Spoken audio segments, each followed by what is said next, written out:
Mei ialah bulan apabila kita memperingati kepentingan keluarga. Mempertimbangkan bulan ini, marilah berkongsi firman Tuhan dengan khutbah bertajuk Mereka yang Berhijrah. Melalui ajaran bapa dan ibu, marilah kita memasuki kerajaan syurga sebagai anak-anak Tuhan yang bijaksana.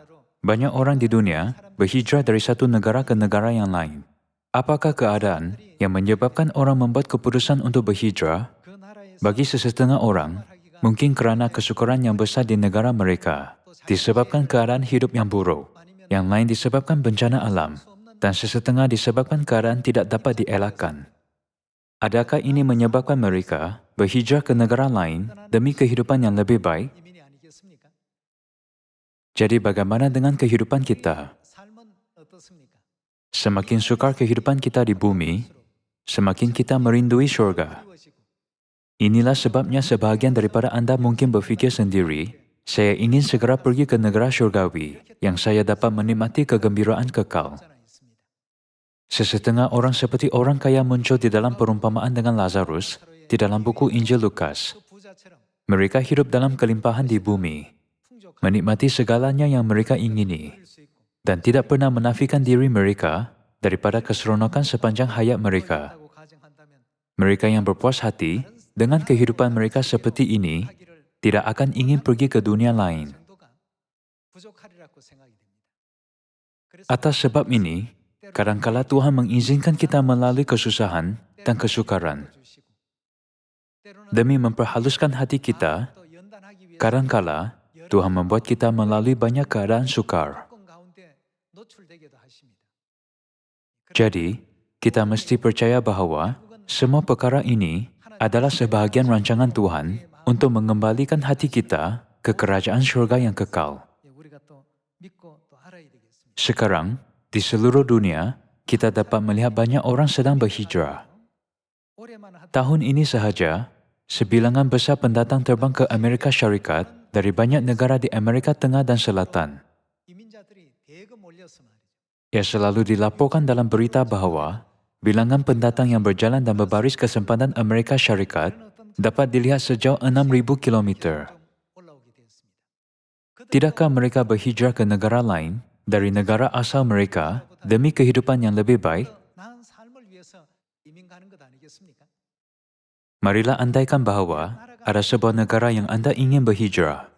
Anda akan mengkaji secara semula jadi sama ada tempat itu layak untuk pergi atau tidak. Saya ingin mencadangkan kepada anda sebuah negara dengan istana diperbuat daripada zamrud, sardonyx, yaspis merah, krisolit, dan beryl. Ia ialah negara tanpa malam. Ia ialah negara tanpa kutukan. Ia ialah negara tanpa duka cita atau kesakitan. Ia ialah negara tanpa maut. Ia ialah negara yang menjanjikan kekayaan luar biasa kepada warganya. Ia ialah negara penuh dengan kegirangan dan kegembiraan setiap hari.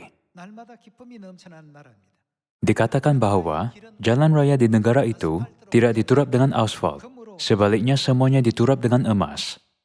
Dan dikatakan bahawa adanya lautan kaca bagaikan kristal. Ia adalah negara yang adanya sungai air kehidupan. Dan di seberang menyeberang sungai itu, ada pohon-pohon kehidupan yang berbuah 12 kali setiap tahun. Bahkan jika kita mengambil detik untuk membayangkan ini, kita bertanya kepada diri sendiri, benarkah ada negara seperti ini di dunia? Negara jenis ini tidak wujud di bumi ini. Bagaimana jika anda diizinkan untuk berhijrah ke negara yang menakjubkan ini? Tidakkah anda ingin pergi sekarang? Baru-baru ini, Honduras, El Salvador, dan Guatemala muncul dalam berita. Sejak tahun lalu hingga tahun ini, orang banyak mengalami kesukaran kewangan dan tekanan disebabkan COVID-19. Untuk memburukkan lagi keadaan, taufan telah menggelamkan banyak rumah di sana. Malangnya, kerajaan tidak mampu membantu para mangsa. Dalam situasi mereka yang tidak dibantu, mereka percaya bahawa mereka akan dapat menerima sesuatu kebaikan jika hanya mereka dapat masuk Amerika Syarikat. Itulah sebabnya mereka terdesak untuk berjalan ribuan batu, memegang kuat tangan anak-anak mereka. Akhirnya keluarga-keluarga itu berjalan sampai ke sempadan Amerika Syarikat. Nampaknya, mereka mungkin dapat masuk ke Amerika Syarikat melalui Meksiko. Mereka bahkan bertanya kepada broker imigrasi untuk membuang kanak-kanak mereka melepasi pagar sempadan. Ini adalah kerana apabila kanak-kanak ditemui oleh peronda sempadan di padang, mereka akan berada di bawah perlindungan mereka. Mereka akan melakukan langkah-langkah ekstrim ini dan membuat setiap usaha untuk masuk Amerika Syarikat. Bahkan orang di dunia membuat usaha yang terdesak untuk berhijrah demi masa depan yang lebih baik dan gembira. Tetapi bagaimana dengan kita? Negara yang harus kita fokus dan membuat setiap usaha untuk masuk ialah Kerajaan Tuhan Syurgawi. Itulah sebabnya khutbah hari ini bertajuk, Mereka yang Berhijrah. Apabila saya pergi ke Amerika Syarikat, saya tidak pernah melihat jalan raya diperbuat daripada emas. Tetapi di negara ini, dari sudut ke sudut, semua jalan raya diturap dengan emas tulin. Apa yang lebih lagi, tiada kematian di sana, tiada duka cita. Itulah dunia yang semua kesakitan, kesedihan, kesengsaraan, dan semua jenis penderitaan yang kita alami di bumi ini akan hilang. Tambahan kepada semuanya ini, kita akan menerima warisan yang besar. Kekayaan yang tidak dapat dibandingkan dengan apa-apa di bumi. Jadi, kita yakin bahawa berhijrah ke syurga benar-benar ialah pilihan yang sangat baik. Salah seorang yang terkaya di dunia hari ini ialah Bill Gates, pengasas Microsoft. Dijangkakan kekayaan yang dimilikinya hampir 133 bilion ringgit, bukan? Namun, Anda sama sekali tidak perlu cemburukannya. Anda tahu siapa yang benar-benar kaya. Kita ialah orang yang mempunyai kekayaan besar. Kita hanya mengumpulkan semua kekayaan kita di kerajaan Tuhan yang akan kita masuk tidak lama lagi. Hanya kerana kita tidak mempunyai cukup pada saat ini tidak bermaksud kita miskin atau perlukan bantuan. Saudara dan saudari, jika Anda mengaku untuk menjalani kehidupan iman, jadi Anda mesti mempercayai janji Tuhan dengan 100%. Lalu kita dapat memperolehi kegembiraan benar dalam kehidupan kita. Sesetengah mungkin berkata, ini hanya perkataan tertulis di dalam Alkitab, namun realiti kita sangat berbeza. Kita mesti tidak meninggalkan janji Tuhan disebabkan realiti situasi kita sekarang. Bahkan situasi kita sekarang tidak dapat memisahkan kita daripada janji Tuhan. Di Korea, sistem penjagaan kesihatan negara merangkumi seluruh penduduk. Melalui pandemik coronavirus, dunia mengetahui dan cemburukan orang Korea disebabkan sistem penjagaan kesihatan kita. Walaupun inilah sesuatu untuk dikagumi, adakah ia dapat menghilangkan kesakitan dan kematian? Sekarang Tuhan memanggil kita ke negara yang tidak memerlukan penjagaan kesihatan. Kalian semua, bukankah lebih baik pergi ke sana? Kerajaan Tuhan ialah tempat sempurna yang tidak dapat dibandingkan dengan mana-mana di dunia. Jika Anda ingin berhijrah, mengapakah Anda tidak bersedia pergi ke kerajaan Tuhan? Inilah pilihan terbaik dan paling sempurna antara semuanya. Itulah sebabnya Tuhan datang ke bumi. Dia datang untuk membimbing roh yang kesian ini ke jalan keselamatan dan memasuki kerajaan syurga. Pada akhir pelayanannya di dunia ini, sebelum dia naik dari Bukit Zaitun, dia membuat satu permintaan. Marilah melihat di dalam buku Matius, bab 28 ayat 18. Yesus mendekati mereka dan berkata, "Kepadaku telah diberikan segala kuasa di surga dan di bumi. Karena itu pergilah, jadikanlah semua bangsa muridku, dan baptislah mereka dalam nama Bapa dan Anak dan Roh Kudus, dan ajarlah mereka melakukan segala sesuatu yang telah kuperintahkan kepadamu. Dan ketahuilah, aku menyertai kamu senantiasa, sampai kepada akhir zaman."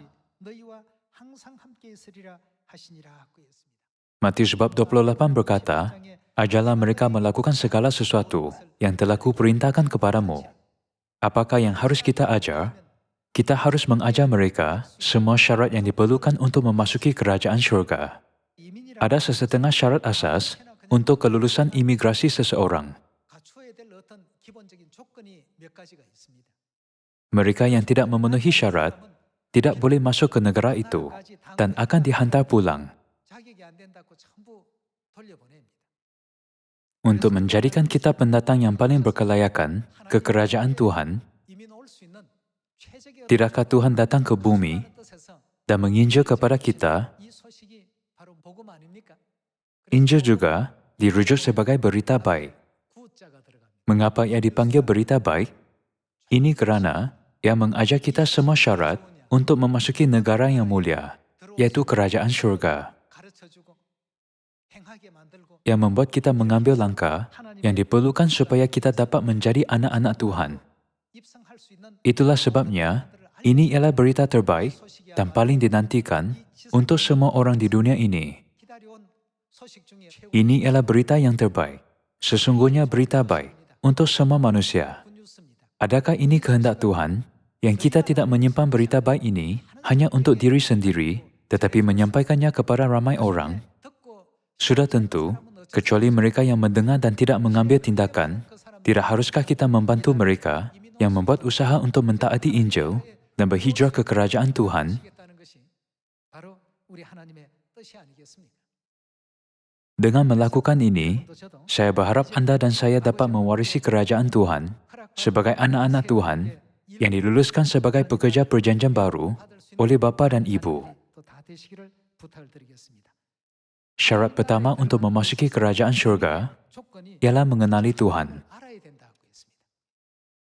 Menurut 2 Tesalonika bab 1 ayat 7, Tuhan mengadakan pembalasan terhadap mereka yang tidak mau mengenal Tuhan apabila Dia datang ke bumi pada hari penghakiman. Mereka yang menuntut mengenali Tuhan mesti mempercayai Tuhan Bapa dan Tuhan Ibu juga. Inilah syarat pertama. Ia tertulis di dalam Hosea bab 6 ayat 3. Marilah kita mengenal dan berusaha sungguh-sungguh mengenal Tuhan. Ia pasti muncul seperti fajar. Ia akan datang kepada kita seperti hujan pada akhir musim yang mengairi bumi. Marilah pergi ke ayat 6. Ia berkata, sebab aku menyukai kasih setia dan bukan korban sembelihan, dan menyukai pengenalan akan Tuhan lebih daripada korban-korban bakaran. Dalam erti kata lain, syarat yang mutlak untuk imigrasi ke kerajaan Tuhan ialah pengenalan Tuhan. Oleh itu, kita mesti memenuhi syarat ini. Sama seperti Tuhan Bapa, siapakah yang harus kita kenali? Kita mesti mengetahui kewujudan Tuhan Ibu dan mempercayainya. Mereka juga meminta kita untuk mempraktikkan kebenaran perjanjian baru yang ditubuhkan oleh Tuhan Bapa dan Tuhan Ibu. Marilah melihat buku Yeremia, bab 31 ayat 31. Sesungguhnya, akan datang waktunya, demikianlah firman Tuhan, aku akan mengadakan perjanjian baru dengan kaum Israel dan kaum Yehuda, bukan seperti perjanjian yang telah kuadakan dengan nenek moyang mereka pada waktu aku memegang tangan mereka untuk membawa mereka keluar dari tanah Mesir. Perjanjianku itu telah mereka ingkari, meskipun aku menjadi Tuhan yang berkuasa atas mereka. Demikianlah firman Tuhan. Tetapi beginilah perjanjian yang kuadakan dengan kaum Israel sesudah waktu itu. Demikianlah firman Tuhan. Aku akan menaruh Tauratku dalam batin mereka dan menuliskannya dalam hati mereka. Maka aku akan menjadi Tuhan mereka dan mereka akan menjadi umatku.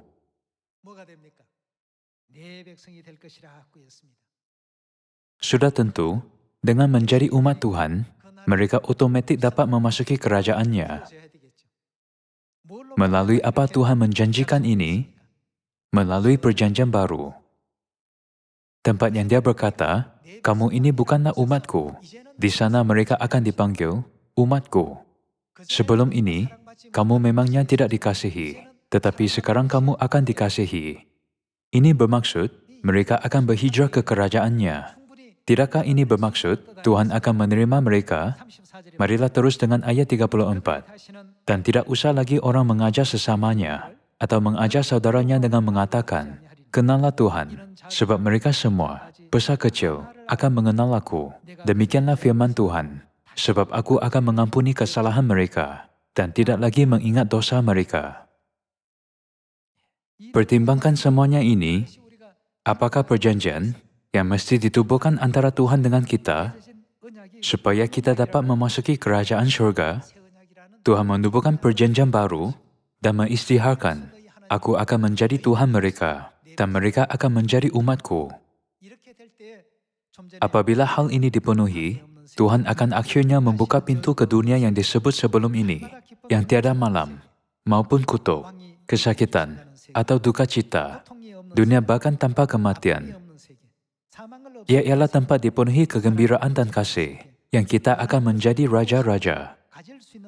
Sebagai raja, kita dapat memiliki apa-apa yang kita ingini, dan kita boleh menjadi apa-apa yang kita sukai.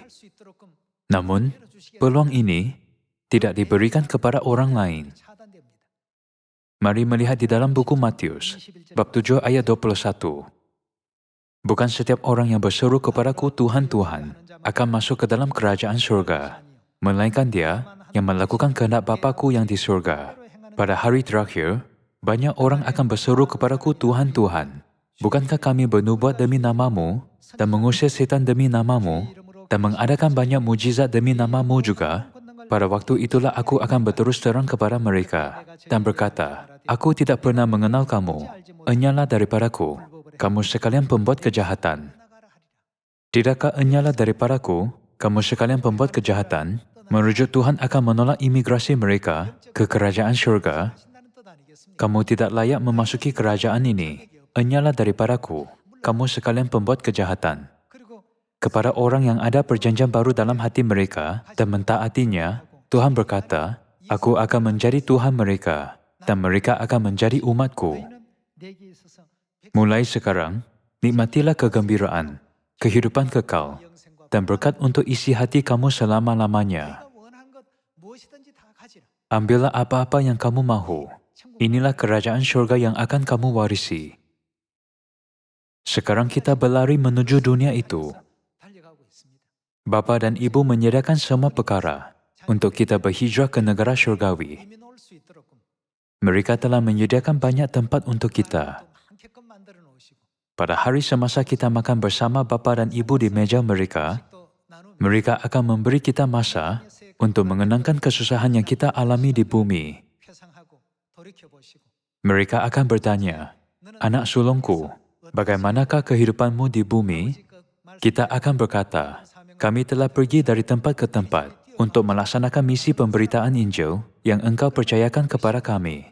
Ramai orang tidak mendengarnya, tapi kami tetap dapat mencari ramai ahli keluarga syurgawi kita. Bila-bila kami berada dalam kegelapan, engkau menerangi jalan kami. Bila-bila kami tidak mengetahui ke mana kami harus pergi, engkau membimbing kami. Orang lain mungkin menganggap kehidupan kami susah, tapi kami merasa kami berada di syurga secara rohani setiap hari. Kami benar-benar terima kasih kepada engkau kerana menjaga keselamatan kami dan membantu kami. Kenangkan ini, kita memang tidak mengalami kesusahan. Ibu dan bapa akan bertanya, bagaimana dengan anak bongsuku? Bagaimana kehidupanmu? Mereka akan menjawab, ya sama untukku. Bapa dan ibu akan menyatakan, malaikat syurgawi, mainlah muzik untuk putera dan puteri kami. Biarlah anak-anakku dihibur dan rehat dengan menikmati muzik syurgawi yang merdu. Saudara dan saudari, tidak dapatkah Anda berasa betapa dekat hari itu? Ramai orang berkata, orang itu berlabur dalam saham itu dan menambah kekayaannya dengan jumlah ini atau jumlah itu.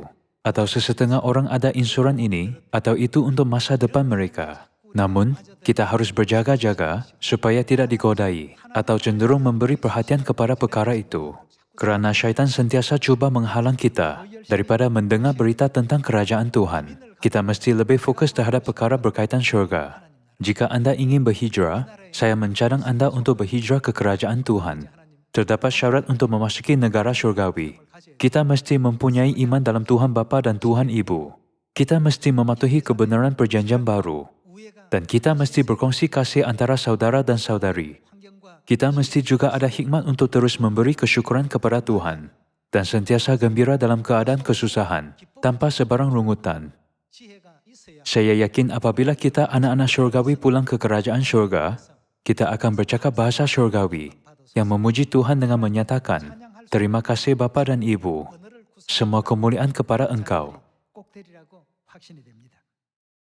Lalu, dari manakah perjanjian baru datang? Marilah pergi ke buku Yesaya, bab 51 ayat 4. Perhatikanlah suaraku, hai bangsa-bangsa, dan pasanglah telinga kepadaku, hai suku-suku bangsa, sebab pengajaran akan keluar daripadaku. Siapakah yang mengajak kita hukum perjanjian baru? Tuhan. Walaupun terdapat banyak sarjana agama di dunia, tiada seorang pun dapat menyatakan perjanjian baru Tuhan, hukum yang mengajar kita kebenaran kehidupan. Mengapa? Ini kerana hukum akan keluar daripada Tuhan. Mereka yang mendengar suara Tuhan dan bertindak menurut firman-Nya akan mendengar Tuhan menyatakan, mereka akan menjadi umat-Ku. Mengapakah Tuhan mengakui mereka sebagai umat-Nya? Marilah buka buku Matius. Matius bab 26, ayat 17. Pada hari pertama dari hari raya roti tidak beragi, datanglah murid-murid Yesus kepadanya dan berkata, "Di mana engkau kehendaki kami mempersiapkan perjamuan Paskah bagimu?" Jawab Yesus, "Pergilah ke kota kepada si Anu dan katakan kepadanya, pesan guru, waktuku hampir tiba. Di dalam rumah mula aku mau merayakan Paskah bersama-sama dengan murid-muridku." Lalu murid-muridnya melakukan seperti yang ditugaskan Yesus kepada mereka dan mempersiapkan Paskah. Marilah pergi ke ayat 26. Dan ketika mereka sedang makan, Yesus mengambil roti, mengucap berkat, memecah-mecahkannya, lalu memberikannya kepada murid-muridnya dan berkata, "Ambillah, makanlah, inilah tubuhku." Kristus mengajar kita bahawa badannya ialah tubuh Tuhan sendiri yang kudus dan suci. Marilah melihat ayat 27. Sesudah itu ia mengambil cawan, mengucap syukur lalu memberikannya kepada mereka. "Minumlah kamu semua dari cawan ini, sebab inilah darahku, darah perjanjian, yang ditumpahkan bagi banyak orang untuk pengampunan dosa." Tuhan membenarkan semua manusia untuk makan roti Paskah dan minum air anggur Paskah. Oleh sebab daging Tuhan yang abadi masuk ke dalam tubuh kita dan darah kudusnya mengalir di dalam kita, ia menjadi suatu tanda.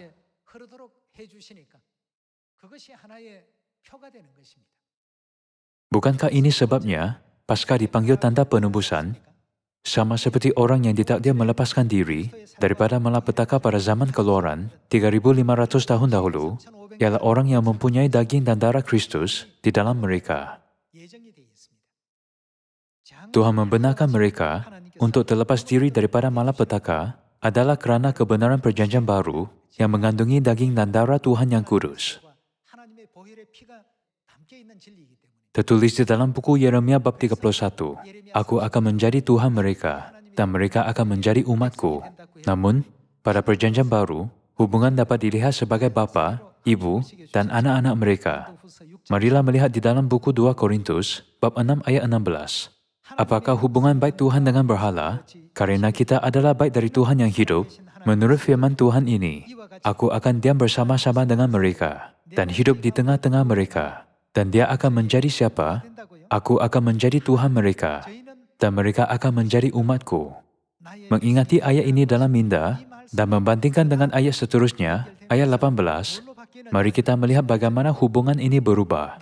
"Dan aku akan menjadi bapamu, dan kamu akan menjadi anak-anakku laki-laki dan anak-anakku perempuan." Faktor penentu menyebabkan perubahan dalam hubungan ialah perjanjian baru.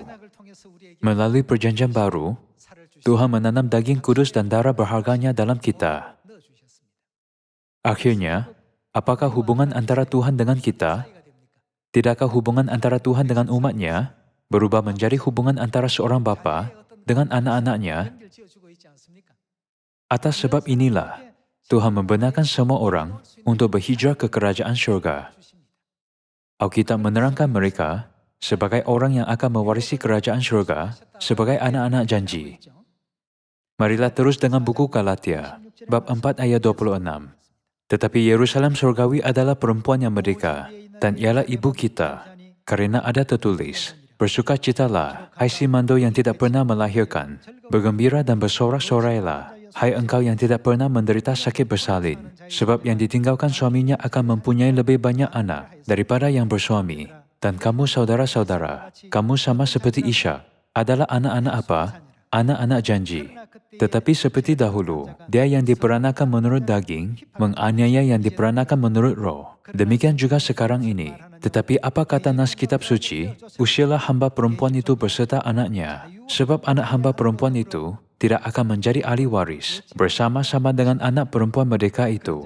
Karena itu saudara-saudara, kita bukanlah anak-anak hamba perempuan, melainkan anak-anak siapa? Anak-anak perempuan merdeka. Tidakkah ini bermaksud semua anak perempuan merdeka, yaitu ibu kita, akan menerima harta waris yang dijanjikan? Oleh sebab anak-anak hamba perempuan cuba berkongsi dalam harta waris dengan anak-anak ibu, Tuhan menghalang jalan mereka dan mengusir mereka. Harta waris kerajaan Tuhan tidak diberikan kepada sesiapa sahaja. Hanya anak-anak yang tinggal dalam perjanjian baru dan mempercayai Tuhan Bapa dan Tuhan Ibu akan berkongsi dalam harta waris ini. Dia akan berkata, putri bintang fajar mewarisi ini, putri bulan mewarisi itu. Tuhan telah menyediakan segalanya dan Dia menantikan kita sekarang. Tidakkah diramalkan pembuat kejahatan yang disebutkan di dalam buku Matius bab 7 dan mereka di dalam buku Wahyu, yaitu anjing-anjing dan tukang-tukang sihir, orang-orang sundal, dan orang yang mencintai dusta, tidak akan memasuki syurga.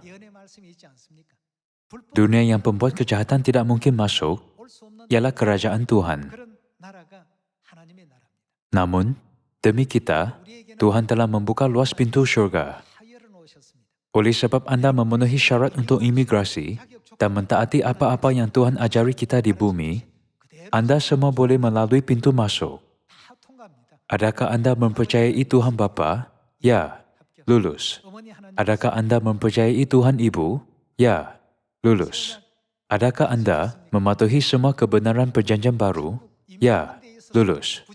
Tiada faktor yang akan membatalkan imigrasi kita ke kerajaan syurga. Ini kerana Tuhan Bapa telah datang ke bumi dan menyampaikan ajarannya kepada kita. Dan Tuhan Ibu telah membesarkan kita menurut ajaran-ajaran ini. Itulah sebabnya Alkitab memberitahu kita untuk mengikuti Tuhan ke mana sahaja Ia pergi. Akhir sekali, mari melihat satu ayat lagi di dalam buku Wahyu bab 22. Wahyu bab 22 ayat 17 mengajar kita bahawa roh dan pengantin perempuan itu, dalam kata lain, Tuhan Bapa dan Tuhan Ibu berkata, marilah, dan barang siapa yang mendengarnya, hendaklah ia berkata, marilah, dan barang siapa yang haus, hendaklah ia datang, dan barang siapa yang mau, hendaklah ia mengambil air kehidupan dengan cuma-cuma. Roh dan pengantin perempuan itu berkata, barang siapa yang mendengar suara roh dan pengantin perempuan, hendaklah datang, dan barang siapa yang haus, hendaklah ia datang, dan barang siapa yang mau, hendaklah ia mengambil air kehidupan dengan cuma-cuma. Menurut buku Wahyu bab 22 ayat 1, di manakah sungai air kehidupan? Itu adalah dalam kerajaan Tuhan. Tidakkah mengambil air kehidupan bermaksud mereka mesti diberikan hak untuk memasuki kerajaan Tuhan? Kepada siapakah mereka harus pergi? Apabila mereka mencari roh dan pengantin perempuan, serta datang kepada mereka, bertemu dengan mereka, dan mempercayai mereka, mereka dapat memenuhi syarat yang paling penting untuk imigrasi mereka. Bersyukurlah, semua ahli Sion kita telah memenuhi syarat ini. Asalnya, kita bukanlah apa-apa, tetapi roh yang melakukan dosa di syurga dan diusir ke bumi. Namun sekarang, syukur atas rahmat Bapa dan Ibu, kita telah diampunkan dan telah dilahirkan semula melalui perjanjian baru, dan kita dapat tinggal dalam rahmat janji Tuhan. Bapa dan Ibu sedang memanggil semua manusia. Barang siapa yang mau, datanglah kepadaku. Masih ada orang di dunia tidak dapat datang. Ini kerana Sion ialah tempat untuk anak-anak syurga. Anda mungkin berfikir, selagi kita memberitakan kepada mereka, mereka akan datang. Sebenarnya, realiti adalah hanya mereka yang dibuka telinga untuk mendengar penginjilan kita dapat datang. Anda mungkin berfikir, adakah yang mudah bagi mereka mendengar atau memahami? Tapi sebenarnya, ini bukan bagaimana perkara dilakukan di dunia rohani. Semua ahli Sion kita yang mentaati kebenaran perjanjian baru berlayak untuk imigrasi. Imigrasi ke negara mana? Walaupun terdapat banyak negara di dunia dan banyak dunia di alam semesta, kita harus berhijrah ke kerajaan syurga Bapa dan Ibu yang dipenuhi kemuliaan, rahmat, dan berkat kekal. Tuhan sendiri telah pastikan mereka yang memenuhi syarat untuk imigrasi ke kerajaannya dan telah memberi kelulusannya yang 100% dengan memeteraikannya. Tuhan berkata, Anda semua boleh masuk ke negara syurgawi. Kita semua harus benar-benar bersyukur. Sebagai anak-anak Sion, mari kita memberi kemuliaan, kepujian, dan kesyukuran kepada Tuhan selama-lamanya dan memegang harapan untuk kerajaan syurga yang kekal sehingga akhir. Sekarang, kita bersedia untuk berhijrah ke negara yang paling menakjubkan. Dalam perjalanan ke dunia menakjubkan ini, siapa yang mungkin merungut? Siapa yang mungkin mengeluh? Semua firman yang datang daripada lidah kita harus dipenuhi kesyukuran dan kegembiraan. Kita harus menjerit, "Saya sangat gembira. Haleluya. Tuhan telah memberi saya hak istimewa." Betapa banyak makhluk rohani di seluruh alam semesta mencemburui saya. Semasa saya pergi ke syurga, saya akan bertemu dengan Petrus dan mendengar daripada Rasul Paulus tentang banyak kesusahan yang dilaluinya. Tidakkah kita ada peluang untuk bertemu dengan nenek moyang iman kita tidak lama lagi? Semasa kita berhijrah ke syurga, Tuhan akan membenarkan kita melakukan apa-apa yang kita ingin. Oleh itu, mari kita berlari perjalanan iman dengan bersungguh-sungguh dan menantikan kerajaan syurga. Dengan ini, saya ingin tambahkan khutbah hari ini. Terima kasih.